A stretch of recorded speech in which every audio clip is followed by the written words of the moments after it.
So, almost exactly 7 years ago, on Election Day 2009, which was a very different time, 7 years ago on Election Day, I was down in Virginia, and I was working on a campaign down there. I was driving around, going door to door, and my dad calls, and he says, "Hey, do you have a minute to talk about something?" And I was like, "Well, you know that I'm working. This is one of the busiest days of the year for me." He said, "No, I know, but can you just pull over for a second?" I said, "Is everything okay?" He said, "Well, yeah, sort of, but Uncle Omri passed away." So my Uncle Omri was a really strange kind of guy. He was definitely the black sheep of the family. He was the middle child. He was my mom's younger brother. And he didn't live a traditional life in the way that we might think of in terms of traditional lives. He never married. He never had any kids. He lived in a basement apartment upstate New York. He drove a cab. Kind of kept to himself. We saw him every now and then. So my mom's family was jarred loose and shaken up when my mom's mom passed away when my mom was in college. So this was around the same time when Omri was in high school. And it's really, I think it's really that those formative years of when someone's really becoming a person, and Omri didn't have his mom around. Instead, he had a woman named Pearl, who my grandfather remarried. Pearl fits every single checkbox of the evil stepmother. Even when I was a kid, and when we would go up and visit Saba, and which is the Hebrew word for grandfather, it was always, we're going to go visit Saba and Pearl. It was very clear that this woman is not part of our family. And even when I was a kid, I would talk to my brother. We always just kind of thought, she just kind of looks like Cruella de Vil.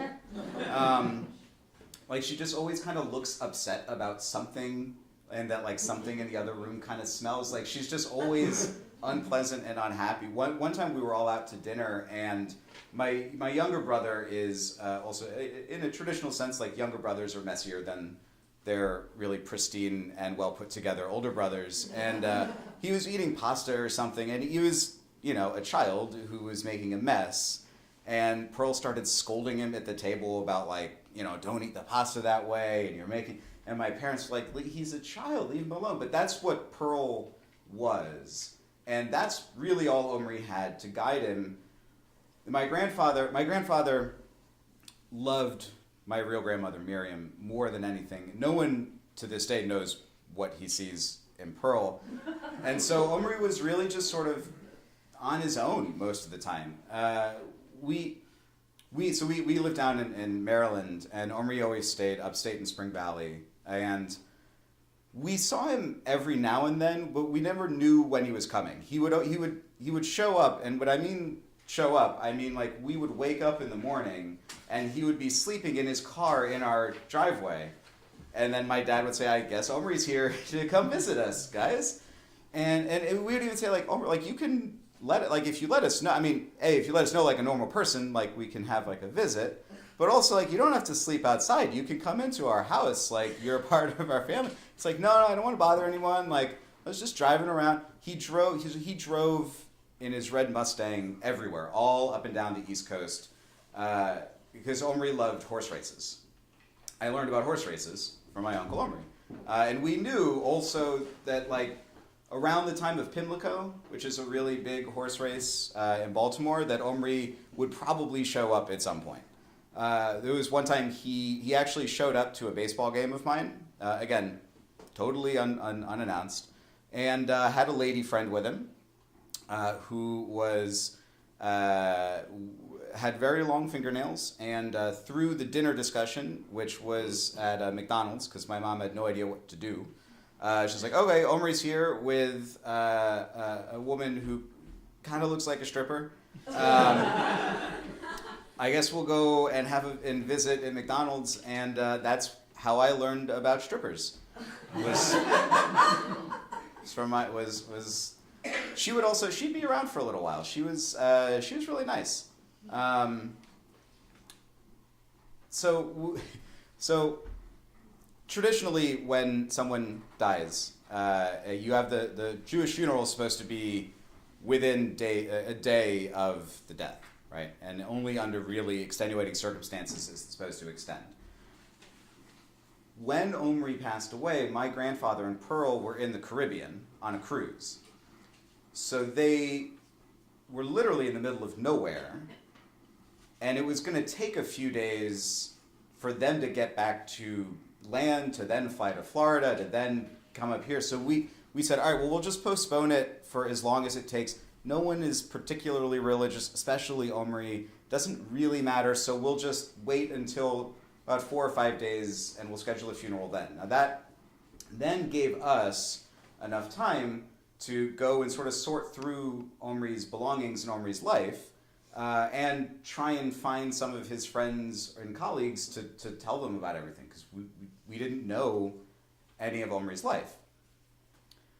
So we drove up, my parents and my aunt flew up from Florida, and we drove up from Silver Spring to Spring Valley, about an hour and a half upstate from the city, and started going through his stuff. Now so like I said, he lived in a basement apartment, and if the TV show Hoarders had gotten a hold of Omri, they could have done a full season just on their own. I mean, this apartment was filled with stuff and junk, but not trash. Like, it wasn't. There were piles and piles of those sort of like knick-knack things that you buy, like impulse buys at the end of registers, like those little 3-piece like cologne sets and perfume sets that you walk by on your way to the cash register at Duane Reade, and you're like, no, who buys those things? Omri bought all of those things. And there were piles of them. Still, some of them wrapped. They still had the price tags on. There were mounds of clothing. And when I say mounds, I mean like 4 or 5 feet high piles of clothes, but not dirty clothes. These clothes still had tags on them. The clothes... So Omri was a very large person, and these clothes were for normal people. These were like regular sized clothes. But there were boxes of tapes and movies still wrapped, and baseball cards, like full season baseball cards, just sitting around. We had no idea what any of this stuff was for or why he would buy any of it. We started going through, cleaning out some of his stuff, trying to find his presumed marijuana, which we found. And at one point we found on one of his dressers, there was a picture of my cousins, my aunt's kids. And she had this really beautiful moment. She was like, "Oh, that's Harrison Sam," and their picture is like right where he can see. And so she went over and she took it down, and it was taped to porn VHS. And it is really nice because he took the time and the effort to put it like somewhere where he would see it all the time, right? And on something that he would never throw away, right? So there is a really nice that night when we started going through and we started saying there's so much here, we started sort of mapping out what our plan was going to be for the week, of just sort of like, okay, we're going to spend Tuesday in this room and then Wednesday in this room. I'll take clothing, just start sorting things out and going through everything. That night, so Omri, when he died in his car. I wasn't kidding when I said he loved his car. And rightfully and fittingly so, he passed away. He had a heart attack and pulled over to the side of the road and just died in his red Mustang, which we then had to pick up from the police station. So it was a small town, and they knew Omri. They didn't know us, but they knew that we were his family. So they were really pleasant, and they sent their condolences to us, to the rest of our family, and they said, we can keep the car, and we can, they'd auction it off at like a police auction or something. The policeman said, or you can take it and you can drive it away. And at that point, my mom was in no state to really, deal with that. And my dad was, being was sort of consumed with taking care of my mom and some of the funeral arrangements. So I said, all right, well, I guess I'll drive the car away. And so I got into Omri's car where he had died a few days before, and it was really hard driving it. And I mean that actually literally. It was like physically very difficult to drive because it was not in a very good state. It did not have any sort of turning fuel, so it was actually really difficult to turn the car. It didn't start all the time. If you went over 35 miles an hour, it kind of all shook, which is not, for New Yorkers who don't have cars aren't supposed to do that. So we're driving it around, and we then had to, we spend the next few days trying to figure out, who are Omri's friends? Who do we tell about the funeral? We don't know anyone. So we found the cab company that he worked for, and they told some people. And then we just spent a few days trying to go to places that we thought he went to a lot. So we went to a few different off-track betting sites where we did find people that he knew. We went to some of the local bagel shops, the delis, the pizza places, and started talking to people and actually finding people that knew Omri in a way that was more than just randomly popping in. People would say that Omri was the kind of person who never forgot a birthday or an anniversary, or always had a present for someone if they, got a job promotion or something. That's what all this stuff was for. He was just constantly giving things to cashiers and, other gambling addicts that he knew at off-track betting. While I was also cleaning up and finding things in his apartment, I started to find boxes full of letters. And I started putting them off to the side and then started reading through them. And there were all these letters that were correspondence from various women who are institutionalized and locked up at various stages of prisons upstate. Omri had apparently had many different correspondence with many different imprisoned women, most notably a woman, Michelle. Michelle, through reading the letters, and I mean hundreds and years worth of letters dating back to the early 90s, of letters getting to different degrees of romantic and personal and pornographic, quite honestly. The very first one that I found was a letter from Michelle to Omri. So Michelle she was in prison, and she's going through AA, and one of the first things that you do when you're in AA is reach out to people to apologize to them for anything that they may have done while they were an addict. And it was this beautiful letter from her. From the sound of it, they didn't know each other very well. They knew each other through this mutual friend named Eli. And then the letters picked up, and then they picked up, and then they kept going. At one point, we also had to figure out then, well, someone has to tell Michelle, right? Like, how do we do this? So I found the info for the prison. I found when the visiting hours were. And again, I said, I'll go talk to her, I guess, if we need to. Luckily, when we were talking to the landlord of the building that Omri lived in, he knew Eli, who is the actual connection to Michelle. And so we made sure to talk to Eli and tell him, and we asked him if he would go tell Michelle. So we didn't, I would have been fine going, and I was emotionally preparing myself to go talk to this woman and tell her about Omri, although it is definitely for the best that a not random 3-year-old came up to a random woman in prison and said, "Hey, I found all of these letters that you wrote to my uncle, and still have some of the pictures that you sent of you naked to him." So, and he died. We were getting in discussing this. Just a fun side note. You might be asking yourself, what would Michelle have been in prison for? I had that same question.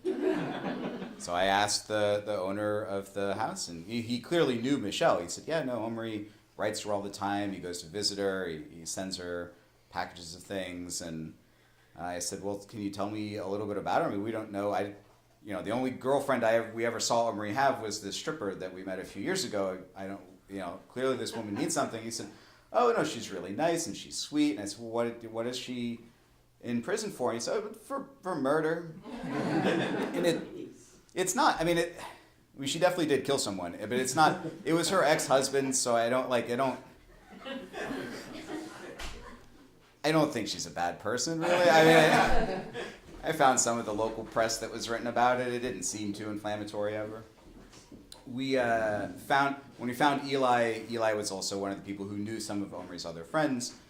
So we were getting the funeral together, and my dad, who was sort of dubbed the most Jewish of anyone who was going to be present, led the funeral service. And the night before the funeral, my dad and I were watching YouTube videos of how to lead a Jewish funeral service.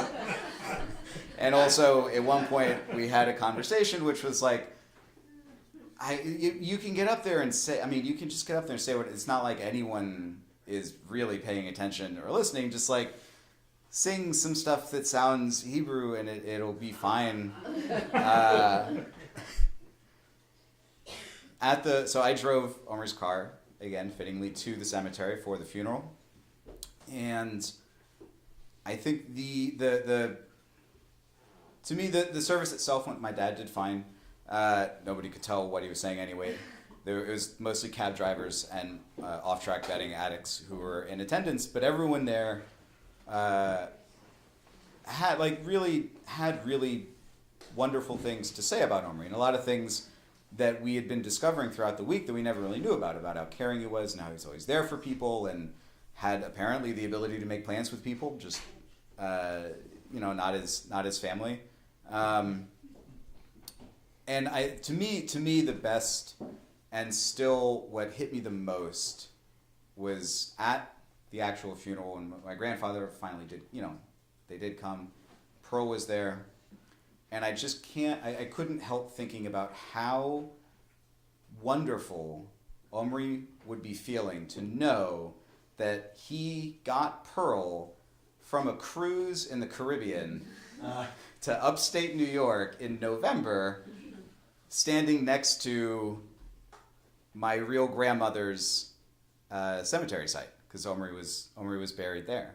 So Omri's really ultimate revenge, just getting back at Pearl in the best way possible, was just bringing everyone here in at the coldest time of year.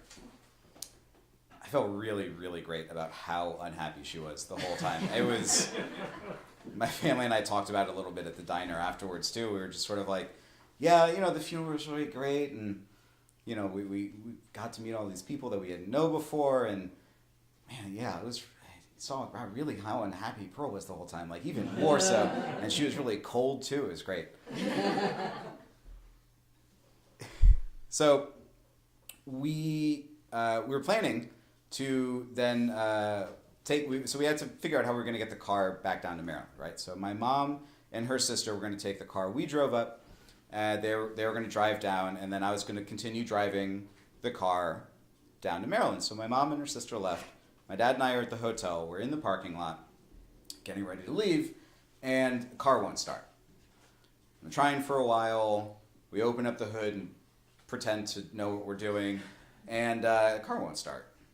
So we call AAA. The guy with the truck comes. He says, "Yeah, this car needs a lot of work." We're like, "Yeah, no, we knew that before when it was really hard to turn." And so he drives it to a local auto shop. The guy is like, "This car is really not fit to be on the road. This there's a lot of work that needs to be done." We're like, "No, we get it, but like we have to leave. Can you do anything to it just to get it?" Like he's like, "How far do you need to go?" He said, "Silversmith's about 4 or 5 hours." He said, "I don't know. It's going to be kind of a stretch." He replaced something, and while we were waiting, and he was fixing the car that didn't want to leave Spring Valley, he said, "I just have to ask, where did you come upon this car? Because I know that this car belongs to a guy that we know from around, and there's no way that he would give anyone this car." So I said, "Well, I got to tell you something about Omri," and then I had to explain to the entire auto mechanics that Omri had just passed